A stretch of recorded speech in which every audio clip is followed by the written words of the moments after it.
হজরত শাহজালাল আন্তর্জাতিক বিমানবন্দর থেকে রাসেল মিয়ার সৌদি আরবের ফ্লাইট ছিল ২৮ ফেব্রুয়ারি রাতে। মধ্যপ্রাচ্যের সংঘাতে বাতিল হলে নতুন করে সোমবার বিকেলে টিকিট কাটেন ইউএস বাংলা এয়ারলাইন্সে। সকাল থেকে টার্মিনালের সামনে ঠায় বসে থাকলেও এখনো মেলেনি শিডিউলের নিশ্চয়তা। আজকে আমার লাস্ট ডেট, আজকে যদি যাইতে না পারি তাহলে আমার ভিসা ক্যান্সেল হয়ে যাবে। রাসেল মিয়ার মতো এমন ঘটনা ঘটেছে অনেকের সঙ্গেই। মধ্যপ্রাচ্য সংঘাতে যেমন অনিশ্চিত হয়ে পড়েছে প্রবাসীদের যাত্রা, তেমনই ভিসার মেয়াদ ফুরানোর শঙ্কা চোখে মুখে।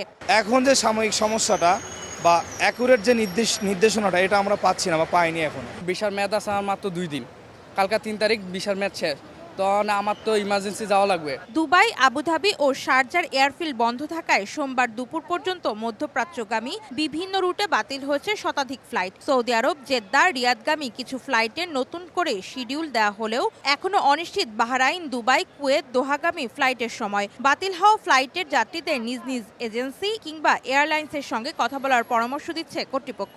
ফ্লাইট মিসটেক হয়েছে, গতকাল ছিল। বৈশা রয়েছে কিন্তু কোনো আপডেট পাইতেছে না। এখন আনুমানিকভাবে আমি ভিতরে যাইতেছি। এদিকে চট্টগ্রাম শাহ আমানত আন্তর্জাতিক বিমানবন্দরেও একাধিক ফ্লাইট বাতিল হয়েছে বলে জানায় বিমানবন্দর জনসংযোগ কর্মকর্তা। তবে সালাম এয়ারের মাস্কাট রুটের ফ্লাইট স্বাভাবিকভাবে আসা যাওয়া করছে। অন্তরা সেন, সময় সংবাদ, ঢাকা।